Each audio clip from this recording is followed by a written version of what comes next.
So we have sort of what is dignity straightened out. And then there are a couple of dignity dilemmas that we can look at. One is, well, I guess they're both in psychological health. The one I like is the question about mimetic AI. So let's dive right in. So dignity, mental health, and mimetic AI. We need to quickly understand the elements of this this case study or this dilemma. The first is that the first element is the Woebot or the conversational agent. With these large language models, now we are seeing an explosion of these online. Some of them are online friends, some are online lovers and girlfriends and boyfriends and such. In this case, what we're talking about is an online friend called a Woebot, which is a text messaging service that is used to treat mild depression, like Woebot, or people who are mildly depressed. And it's aimed mainly at the elderly, people who are alone a lot, especially elderly women. There is a disparity. Men tend to die, in married couples, men tend to die earlier than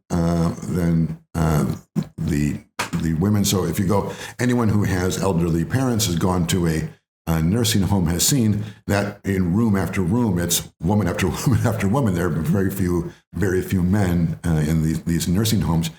And so in many cases, these women find themselves to be more or less alone. Perhaps their friends have moved away, or they can no longer go. They no longer have the ability to go visit their friends. They can't drive and so on. And as I say, their husbands have passed away. Though in some cases, of course, there are men without women. In some cases, the couple is together, but they're still lonely. Anyway, overall, there's a lot more elderly women who feel alone and moderately depressed, not severely depressed, but moderately depressed, because they don't have a lot of social interaction. And what this conversational agent does is it provides interaction for these elderly and lonely women. So that's the Woebot, and that's the idea of a conversational agent. Now, let me do the next idea, which is the mimetic AI.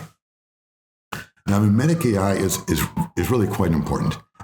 Mimetic AI is the next step in large language models.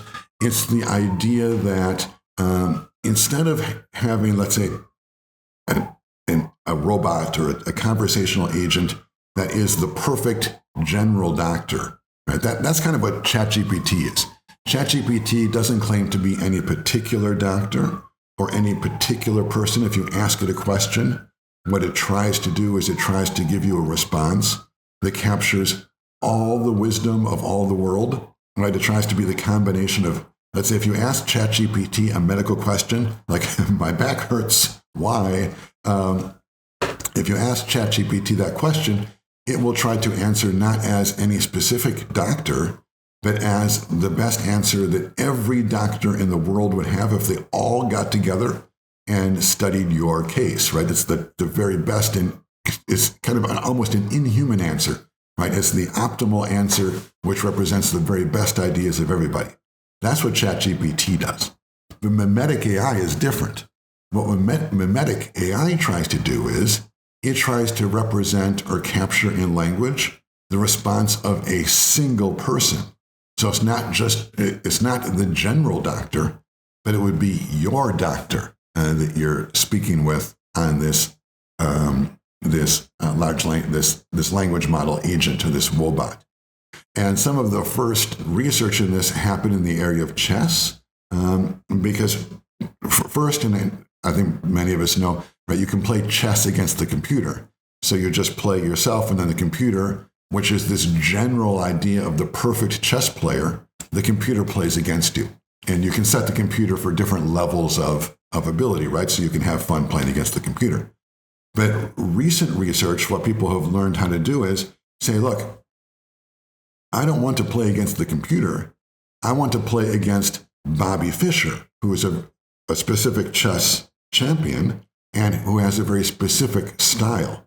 So I want the computer to play not perfect chess or not great chess, but I want the computer to play chess like Bobby Fischer played it, which in some ways is very strong, but in other ways is sort of weak, just like any human being. Bobby Fischer and any chess player, no matter how good, is going to have, and how bad, is going to have some things they do well and some things they do poorly, right? So mimetic AI is that idea. It's artificial intelligence that mimes or copies or imitates a specific person, as opposed to being this general and perfect representation of chess player. So we have two things now in the mix. We have these Woebots, we have these conversational agents that the elderly can, we're just going to, of course it applies to everybody, we're just going to say the elderly, that the elderly can use for interaction. And now we have moved it up a level, and it's not just that they can use it for interaction, they can use it for interaction with a specific person. That's the dilemma I want to talk about when you have those Woebots plus the mimetic AI. So this is the dilemma.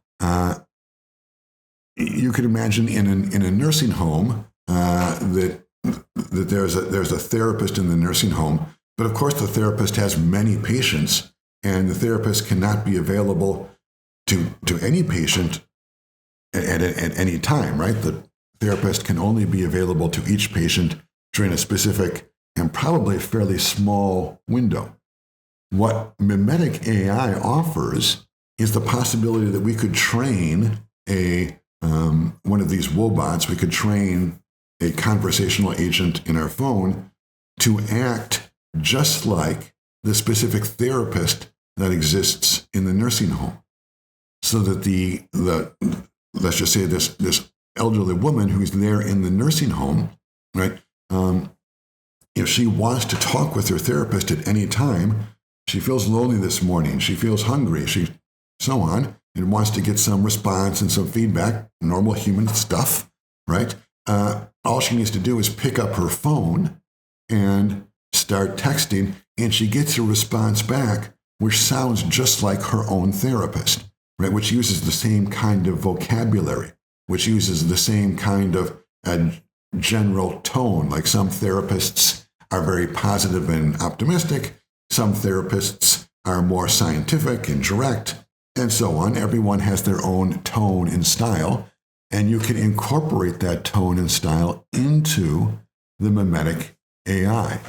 So that possibility is what is being proposed here. And then the dilemma is, okay, this is the dilemma. The dilemma is, if you have that, should you tell this elderly woman that the person on the other end of the phone is not her therapist? Because it probably would be fairly easy. I happen to have my mother is quite elderly, so I sort of know what things are like in this world. It would be fairly easy to give, at least my mother, and I think this is true more generally, not in every case, but in many cases, it would be fairly easy to give my mother a phone which she can kind of work and tell her that it was the therapist from the nursing home in which she resides. Tell her that therapist was there for her whenever she wanted. And I think that she would sort of believe, at least quite frequently in her interactions, she would believe it, right? She would just think, oh, this is her therapist. Now, the question is, let's imagine that her thinking that it really is her therapist is better for her health. Let's imagine that it does make her happier when she's on her phone, when she believes that she really is interacting with her therapist, that she's really interacting with another person and not just a machine. Again, that's very human. That makes sense, right? We tend to feel better when we're interacting with other humans instead of machines. It tends to drive us crazy, in fact, when we're interacting with just machines. We always push 000, operator, human voice, please, right? So you have this case with this elderly woman where you can give her access to her therapist 24 hours a day. And if you just don't tell her that it's mimetic AI, then at least in some cases, and for this experiment, we're going to say that we can make her life better by not telling her the truth. So that's the dignity dilemma. It's not a biological dilemma. It's not a health dilemma. Let's say because let's just imagine that there is evidence, and I think there is evidence that this kind of manipulation does help people's biological health and does help in some sense their psychological health. They are less depressed if they think they are talking with another person, even if it's not really another person. So lying to patients does work. The question is, do you do that? Should you do that? That's the dignity dilemma I want to pose to you. I mean, is it worth it? Would you do this? Would you do this to your own mother? Would you lie to your own mother about this conversation if it would help her biological health and help her feel less depressed? The dignity argument against that, I mean, obviously, of course, there's a lot of arguments for that, right? I mean, in a nursing home, part of what they want to do there is worry about your biological health. So if it helps, they're going to be tempted. And we will come to some other arguments later, but this is a case where the dignity argument probably is going to run, at least to some significant extent, against you using that kind of technology. At least that's the argument that most people have in this context. And the reason that the larger reason is that there's this sense that patients are being manipulated. They're being treated as tools. Their health is being treated as, it's almost like a thing. It's almost like a car, right? You want the car to go better, so you change the oil or you put higher test gasoline in the car, right? When you're using these kinds of Woebots with mimetic AI, you're almost treating the person like a car, right? You're just changing their gasoline, and so they're better. It does seem like you're treating them as a thing, as simply a tool that can be manipulated one way or another. That's the general argument. And the more specific argument, this comes from one advocate of this argument is a man named Frank Pasquale. There are other advocates of this argument. He says, look, when you use the Woebot in this way, it counterfeits language. And when it's not true language, and here's an example of what a conversation actually looks like. He says, look, this is not true language. This is not really the way humans interact with each other. And it's worse than that. What the Woebot does is it reduces human language to worthless exchanging of words, right? When computers, imagine you had two computers making up a conversation to each other. You would just laugh and say, well, this is worthless. This is silly. This is stupid. Who cares about what computers say to each other, right? The argument here is that when you have humans talking with a computer or a Woebot, it's not that the human brings the Woebot conversation up to the human level. Instead, it's that the Woebot brings the human conversation down to the computer level. It debases human language. It makes counterfeit human language. It makes everything worthless. The person is being treated, on the one hand, the larger argument is we should not do this because the person is being treated as a tool to be manipulated. And the more concrete argument is, specifically, the person's language and ability to speak and talk and think is being reduced to the level of a simple machine. That's an interesting argument. It's a good argument. It's a strong argument. I'm not sure that it's persuasive, but it's an interesting argument that when a human being talks with a computer, it's not that the human being brings the computer up, the computer brings the human being down. That's the argument. I'm not sure. And then, I asked the question here, how could a developer, if you're making one of these tools, how could a developer counter that argument? It's a strong argument. It's hard to counter the idea that computer language is really, in and of itself, it is really senseless and worthless. As I say, the experience of that, we know that because when we just put two computers talking to each other, well, no one takes that seriously, right? So it just seems as though, in our own basic reaction, it just seems as though computer language is empty, it's vacuous, it's not dignified. And if that's right, then the secondary argument is pretty powerful, that humans are being debased by being involved in this language. So that's the dignity argument against using the Woebot. But on the other hand, of course, you have to say, look, biological health is important. What if the depression gets more severe? What if you can draw a link between depression and longevity? What if you can show that people who are depressed are more likely to suffer let's just invent this. I'm just inventing this. People who are depressed are more likely to suffer heart attacks. If that's true, then the dignity argument against using the Woebot is really being placed against the possibility of death. So then you're asking, well, what's worth more, the human dignity or human life? And remember, for Kant, the answer to that question is clear. Dignity is worth more than life. So Kant would say, look, it's not worth living. Life is not worth anything if you don't have your dignity. So therefore, it might be true that this Woebot thing can keep these patients more happy, and therefore it will save them from depression, and therefore make them more healthy, and therefore save their lives. It may be true that the Woebot saves their lives, but even so, we should not do it. It's not worth doing because dignity is worth more than life itself. That's a very powerful argument for Kant. He says, look, even if you can save your life, don't do it. Now, that's not persuasive for everybody. Many people say the opposite. Many people say, look, I prefer to be alive without dignity than to have dignity without life.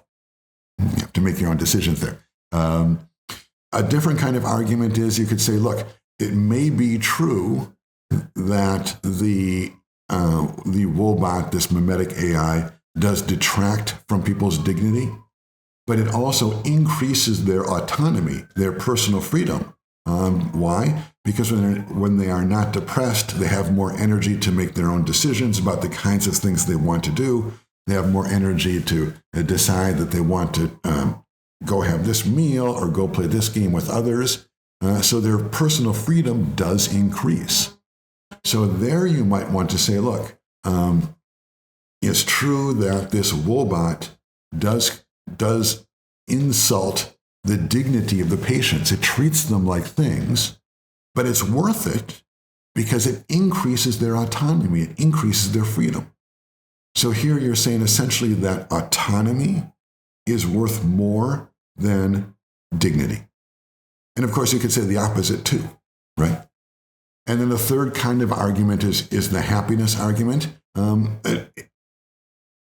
Being happy, being in a good mood is good, right? It's desirable. Being happy is desirable. We want people to be happy. And if that's the case, right, then we could say, look, just the elderly, let's just take her, this elderly woman's happiness is worth more than her dignity.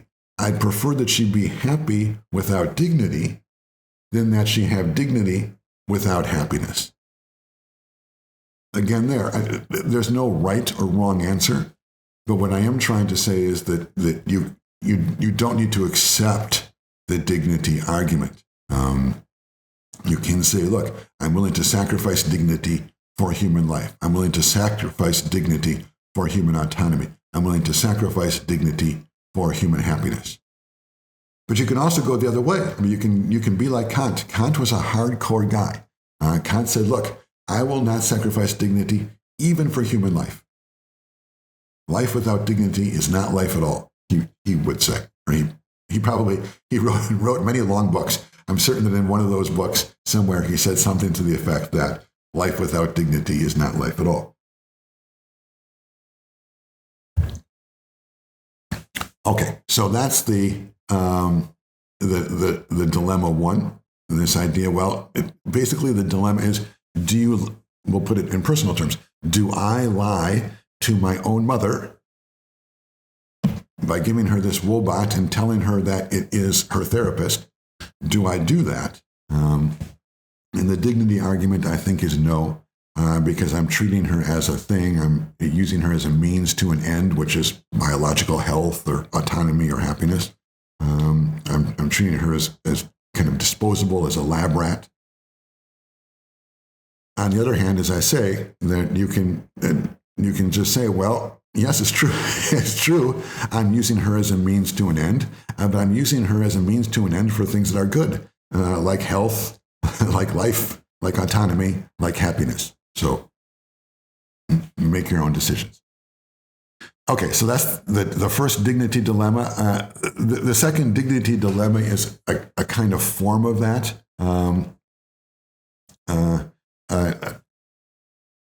We have the same sort of background idea that if you can give this phone to someone, that they will benefit in terms of their depression and their life and so on.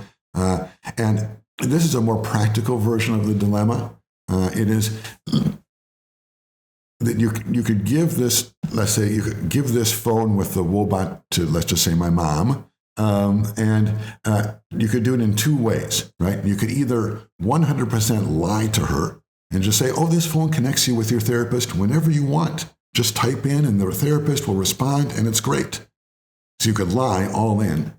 Or you could kind of tell a half-truth. I guess it would be a full truth. You could say, look, sometimes... we'll just use my mom as this example. Sometimes, Mom, when you are on this phone, right? Sometimes when you're on this phone, the person on the other end is your therapist, but sometimes when you are on this phone, the person is just an AI model, mimetic AI model. So you could tell her the truth. And then, of course, to make it true, you would have the therapist at least once in a while, when the message came in, just respond to my mom. And that way you were telling her the truth.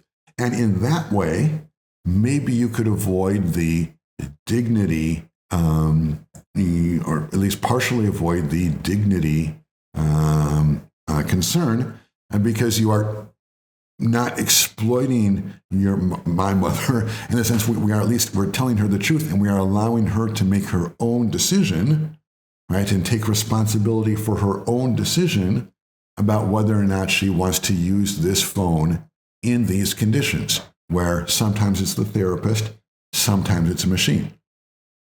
So you have these two solutions, and it seems to me that this is the reason for this dilemma is, I think that this is a dilemma that could really arise, and if it has not already, it will really arise in the near future in nursing homes for our parents. We will have to actually make a decision like this. And so, right? I mean, do you tell them the truth and get that benefit, or do you tell them the lie and get the other benefit?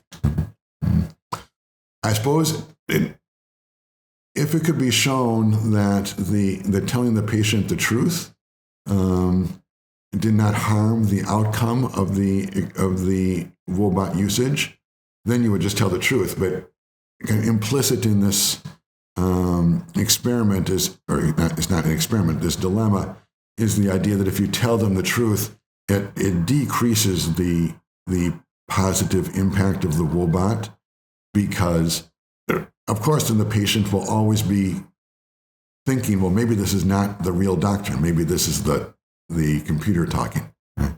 So there is an advantage to lying. All right.